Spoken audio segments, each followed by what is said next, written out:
2023 ആലോകവും ഈ വർഷം മായുന്നു മാറി വരയുന്നു വിശ്വാസങ്ങൾ, രണ്ട് സിനിമകളും ക്രൗഡ് ഫണ്ടിങ് വഴി കംപ്ലീറ്റ് ചെയ്ത സിനിമകളാണ്. അപ്പോൾ അതെന്തുകൊണ്ടാണ് എന്ന് ചോദിച്ചാൽ, സ്വാഭാവികമായിട്ടും നമ്മൾ ഈ പറഞ്ഞ ഒരു സിംഗിൾ പ്രൊഡ്യൂസറെ അറ്റൻഡ് ചെയ്തിട്ടില്ല ഇതുവരെയും. അതിനുള്ളൊരു പ്രധാനപ്പെട്ട കാര്യം, ഈ നമ്മൾ പറയുന്ന സബ്ജക്ട്സ് ഒരു അങ്ങനെയുള്ളൊരു അങ്ങനെയുള്ളൊരു പ്രൊഡ്യൂസറെ കിട്ടാനായിട്ടുള്ളൊരു ബുദ്ധിമുട്ടുണ്ട്. അത് നമ്മൾ പറയുന്നത് പൂർണ്ണമായും ഉൾക്കൊള്ളാനായിട്ടുള്ള ഒരു ആൾ വരണം. ഇപ്പോൾ അവരുടെ പൊളിറ്റിക്സുമായിട്ടോ അല്ലെങ്കിൽ അവരുടെ കാഴ്ചപ്പാടുകളായിട്ടൊക്കെ യോജിക്കണം. അപ്പോൾ അങ്ങനെയുള്ള കുറേ പ്രശ്നങ്ങളുണ്ട്. സ്വാഭാവികമായിട്ടും എന്തെങ്കിലും പ്രശ്നങ്ങൾ ഉണ്ടാകുന്ന സമയത്ത് ഇതിൽ അഡ്ജസ്റ്റ്മെൻറ്റുകൾക്ക് നമ്മൾ സ്വാഭാവികമായിട്ടും വിധേയരാകേണ്ടി വരും. പരസ്പരം യോജിച്ച് കൊണ്ട് മുമ്പോട്ട് പോകുക എന്ന് പറയുന്നതിൽ വളരെ പ്രധാനമാണ്. അപ്പോൾ അതിനുള്ളൊരു ഓൾട്ടർനേറ്റീവ് സംഗതിയായിട്ടാണ് ക്രൗഡ് ഫണ്ടിങ് വരുന്നത്. ഇപ്പോൾ ക്രൗഡ് ഫണ്ടിങ് ഇതിലൊരു മെത്തേഡ് എന്ന് പറഞ്ഞാൽ, ഒരു ടിക്കറ്റിൻ്റെ പൈസ, ഒരു സിനിമ ടിക്കറ്റിൻ്റെ പൈസ നമുക്ക് തരിക, നമ്മൾ ആ സിനിമ തിരിച്ച് കാണിക്കുക എന്ന് പറയുന്ന ഒരു സിമ്പിൾ ഒരു മെത്തേഡാണ് നമ്മൾ രണ്ടിലും ട്രൈ ചെയ്തത്.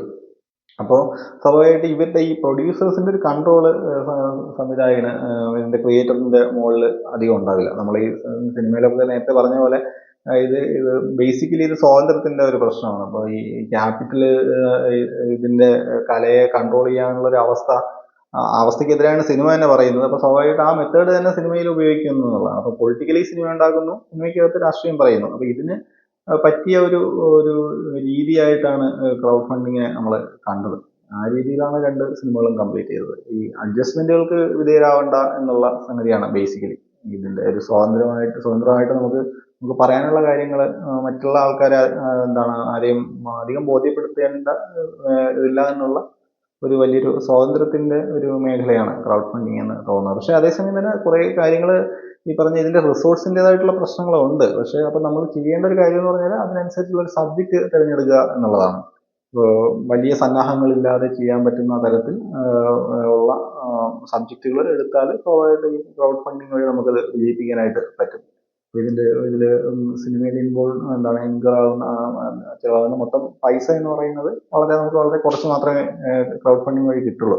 അപ്പോൾ അതിനനുസരിച്ചുള്ള സബ്ജക്റ്റ് ആലോചിക്കുക എന്നുള്ളതാണ് ഇതിൻ്റെ ഒരു ബേസിക് ആയിട്ടുള്ള റിക്വയർമെന്റ്.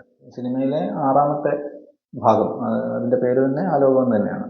അപ്പോൾ അതിലെ ഒരു നാടകം സംവിധാനം ചെയ്യാൻ ആഗ്രഹിക്കുന്ന ഒരാളാണ്. അയാൾ സിനിമ സംവിധാനം ചെയ്യാനായിട്ടല്ല ആദ്യം പോകുന്നത്. അപ്പോൾ നാടകം ചെയ്യാനായിട്ട് ആഗ്രഹിക്കുന്ന ഒരു മനുഷ്യന് മറ്റൊരു നടന്റെ പ്രേരണ കൊണ്ട് അയാൾ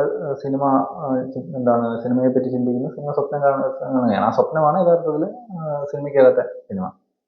അപ്പോൾ ഈ പറഞ്ഞ പോലെ സാമ്പത്തികമായിട്ടുള്ള വലിയ ബാക്കപ്പുകളില്ലാത്ത അല്ലെങ്കിൽ സാധാരണ ആയിട്ടൊരു ജീവിതമൊക്കെ നയിക്കുന്ന ഒരാൾ സിനിമ ചെയ്യാനായിട്ട് ആഗ്രഹിക്കുന്ന സമയത്ത് ഉണ്ടാകുന്ന വെല്ലുവിളികൾ അതിൻ്റെ ഭാഗമായിട്ട് പറഞ്ഞു പോകുന്നുണ്ട്. ആ അർത്ഥത്തിൽ നമ്മുടെ എല്ലാം ജീവിതം അതിലുണ്ട്. പക്ഷെ പൂർണ്ണമായിട്ട് ഞാനല്ല. അതിൽ എന്നെക്കാളും കുറച്ചുകൂടെ പ്രായം കൂടിയ ഒരാളും ഒരു മാരീഡ് ആയിട്ടുള്ള ഒരു മനുഷ്യൻ, പുള്ളിയുടെ കുടുംബജീവിതം അത്ര സുഖകരമായിട്ടുള്ള ഒരവസ്ഥയിലല്ല. അതൊക്കെയാണ് അതിൽ പറയുന്നത്. പക്ഷെ അങ്ങനെയുള്ളൊരു ബാക്ക്ഗ്രൗണ്ടിൽ നിന്ന് ഒരാൾ സിനിമ എടുക്കാനായിട്ട് വരുന്ന സമയത്ത് സിനിമ മനസ്സിൽ മാത്രം ഒതുങ്ങി പോകുന്നു എന്ന് പറയുന്നൊരു ട്രാജിക് ലൈഫാണ് അതിൽ കൊണ്ടുവരാനായിട്ട് ശ്രമിച്ചിട്ടുള്ളത്. പൂർണ്ണമായിട്ടും ഞാനല്ല, പക്ഷെ ചില എലമെന്റ്സ് സ്വാഭാവികമായിട്ടും ഉണ്ടാവാം. കാര്യം വെച്ചാൽ അയാളും അറ്റൻഡ് ചെയ്യുന്നത് ഒരു സ്വതന്ത്ര സിനിമ ചെയ്യാനായിട്ടാണ്. സാമ്പത്തികമായിട്ടുള്ള രാഷ്ട്രീയത്തിനെ നമ്മൾ പലപ്പോഴും കാണുന്നില്ല. ഈ രാഷ്ട്രീയ ശക്തികളെ പോലും വിലക്കെടുക്കുകയും അവരുടെ താല്പര്യങ്ങൾക്ക് വേണ്ടിയിട്ട് ഉപയോഗിക്കുകയും ചെയ്യുന്ന ഒരു സാമ്പത്തിക ശക്തി അതിലുണ്ട്. അതാണ് സ്വരാജിൽ ഇവിടെ പറയാനായിട്ട് ശ്രമിക്കുന്നത്. സ്വരാജ് പറഞ്ഞ പോലെ രണ്ട് പൊളിറ്റീഷ്യൻസ് തമ്മിലുള്ള ഒരു കോൺഫ്ലിക്റ്റ് ആണ്. ഇപ്പം പ്രേം ഒരു സൈഡിൽ നിൽക്കുന്നു, അപ്പുറത്ത് സ്വരാജ് നിൽക്കുന്നു. സ്വരാജ് ഒരു വിപ്ലവ രാഷ്ട്രീയ പ്രവർത്തനമാണ്. പക്ഷെ സ്വരാജ് തിരിച്ചറിയുന്ന ഒരു സംഗതി എന്ന് പറഞ്ഞാൽ പലപ്പോഴും ഇയാളുടെ വിപ്ലവ പ്രവർത്തനങ്ങളെ അല്ലെങ്കിൽ ആ സംഘത്തെയും തന്നെ ഈ സാമ്പത്തിക ശക്തി വിലക്കെടുക്കുകയും ഒക്കെ ചെയ്യുന്നു. അപ്പൊ അതിൽ നിന്നുണ്ടാകുന്ന ഒരു കോൺഫ്ലിക്റ്റ് ആണ് അയാളുടെ ഒരു ട്രാജഡിയിലോട്ടൊക്കെ എത്തിക്കുന്നത്. ആ അർത്ഥത്തിലാണ് ഞാൻ അവിടെ ഈ സ്വരാജ് എന്ന് പറയുന്ന ചാപ്റ്ററിൽ പറയാനായിട്ട് ശ്രമിച്ചത്. രാഷ്ട്രീയത്തെ പോലും വിലക്കെടുക്കുന്ന ഒരു സാമ്പത്തിക രാഷ്ട്രീയ ഒരു അധികാര രൂപം നമ്മളെയൊക്കെ ചൂഴ്ന്നു നിൽക്കുന്നുണ്ട്. അത് ഞാൻ നേരത്തെ പറഞ്ഞ പോലെ കലയെയും സയൻസിനെയും മതത്തിനെയും ഒക്കെ വിലക്കെടുക്കുന്നത് പോലെ രാഷ്ട്രീയത്തെയും വിലക്കെടുക്കുന്നുണ്ട്. അതാണ് അവിടെ ആവിഷ്കരിക്കാനായിട്ട് ശ്രമിച്ചത്. ആലോകം എന്ന് പറഞ്ഞൊരു സിനിമയ്ക്കകത്തെ ഒരു സിനിമ എന്ന് പറയുന്നത് ഒരു ഫ്രെയിം നെഗറ്റീവ് ഒരു സ്ട്രക്ചറാണ് ഉള്ളത്. പിന്നെ ആലോകം എന്ന് പറയുന്ന സെക്ഷനാണ് സിനിമയ്ക്ക് വെളിയിലെ സിനിമ. അതിലെ ഒരു ക്യാരക്ടർ ഇമാജിൻ ചെയ്യുന്ന ഒരു സിനിമയാണ് ഈ 5 ചാപ്റ്റേഴ്സ് വരുന്നത്. ബ്രൗണിങ്ങിന്റെ കവിതകളെ ബേസ് ചെയ്ത് ഒരാൾ കൺസീവ് ചെയ്യുന്ന ഒരു സിനിമ എന്നുള്ള രീതിയിലാണ്. അപ്പോൾ ഈ പറഞ്ഞ പോലെ അതിന്റെ ഫോമിൽ ഇപ്പോൾ ഉപയോഗിച്ചിരിക്കുന്ന ക്യാമറ തന്നെ ഈ സിനിമയ്ക്ക് വെളിയിലെ സിനിമ ചെയ്യാനായിട്ട് ഉപയോഗിച്ചിരിക്കുന്ന ക്യാമറയല്ല ഈ സിനിമയ്ക്കകത്തെ 5 ചാപ്റ്റേഴ്സ് ഉള്ള സിനിമയ്ക്കകത്തെ സിനിമ ചെയ്യാനായിട്ട് ഉപയോഗിച്ചിരിക്കുന്നത്. അത് കുറെ കൂടെ സിനിമാറ്റിക് ആയിട്ടുള്ള രീതിയിൽ കൊണ്ടുവരാനും ഒരു സിനിമ എന്നുള്ള രീതിയിലും മറ്റതൊരു ഒരു ജീവിതത്തിന്റെ ഒരു ആവിഷ്കാരം, ഒരു പാരലായിട്ട് സിനിമ ചെയ്യാൻ ആഗ്രഹിക്കുന്ന ഒരു ആളുടെ സ്ട്രഗിളും അങ്ങനെയുള്ളൊരു കുറച്ചുകൂടെ ഒരു റഫായിട്ടുള്ളൊരു ഒരു ട്രീറ്റ്മെന്റ് ആണ്. അതിൻ്റെ ഒരു ടെക്സ്ചറിലൊക്കെ വ്യത്യാസം കൊണ്ടുവരാനും സൗണ്ടിന്റെ രീതിയിലൊക്കെ ചെയ്യാനായിട്ട് ശ്രമിക്കുന്നുണ്ട്.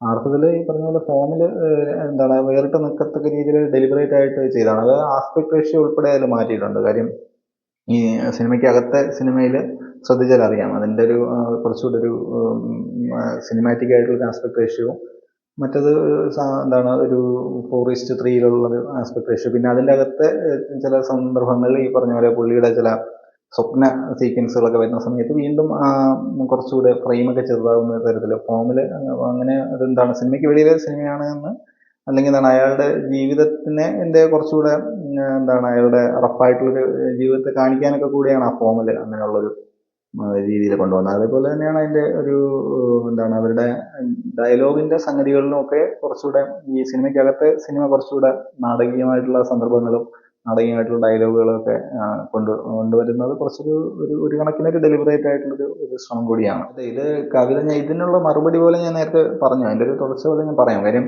ഇത് കവിത സിനിമയാക്കുന്നു എന്ന് പറഞ്ഞാൽ കവിത അതുപോലെ ആവിഷ്കരിക്കുന്നു എന്നുള്ള അതല്ല. ഇന്നത്തെ കാലഘട്ടത്തിനനുസരിച്ച് സ്വാഭാവികമായിട്ടും മാറ്റം വന്നിട്ടുണ്ട്. പിന്നെ ഒരു അഡീഷണൽ ആയിട്ടുള്ളൊരു സ്റ്റോറി സിനിമയ്ക്ക് വെളിയിൽ നിൽക്കുന്ന സിനിമയിൽ വേറൊരു സ്റ്റോറിയൊക്കെ വരുന്നുണ്ട്. ആ അർത്ഥത്തിൽ സിനിമ കുറേയൊക്കെ മാറുന്നുണ്ട്. അപ്പൊ കവിതയെ അതുപോലെ ആവിഷ്കരിക്കുന്നതല്ല.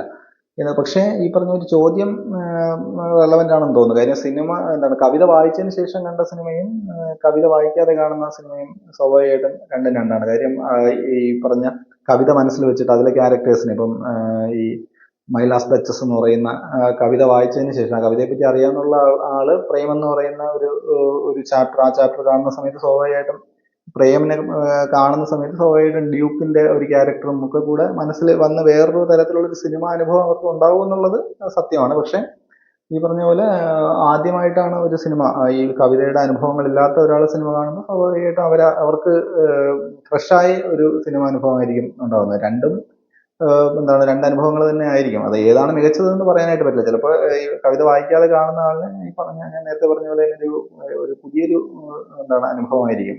ഈ കവിതയുടെ ഹാങ് ഓവർ ഇല്ലാതെ സിനിമ കാണാനും പറ്റുന്ന ഒരു സംഗതിയുണ്ട്. പക്ഷെ അത് ഈ ഞാൻ നേരത്തെ പറഞ്ഞാണ് ഒരു ഇൻക്രിമെന്റൽ ആയിട്ടുള്ളൊരു ക്വാളിറ്റിയാണ് സിനിമയിലേക്ക് വരുന്ന സമയത്ത്. നമ്മൾ കവിതയിൽ നിന്ന് ഉള്ള ഒരു അനുഭവത്തിനെ സിനിമയുടെ കാര്യത്തിൽ ഈ കാലഘട്ടത്തിലേക്ക് മാറ്റുന്നു. ആ മാറ്റുന്ന സമയത്ത് ഇന്നത്തെ കാലഘട്ടത്തിലെ കുറച്ച് കാര്യങ്ങൾ പൊളിറ്റിക്സും അല്ലെങ്കിൽ ഇന്നത്തെ കാലഘട്ടത്തിലെ അവസ്ഥകളും ഒക്കെ പറയാൻ പറ്റുന്നു എന്ന് പറയുന്ന വേറെ രീതിയിൽ സിനിമ മാറുന്നുണ്ട്. ആ അർത്ഥത്തിൽ സിനിമ കവിതയല്ല സത്യത്തിൽ സിനിമ.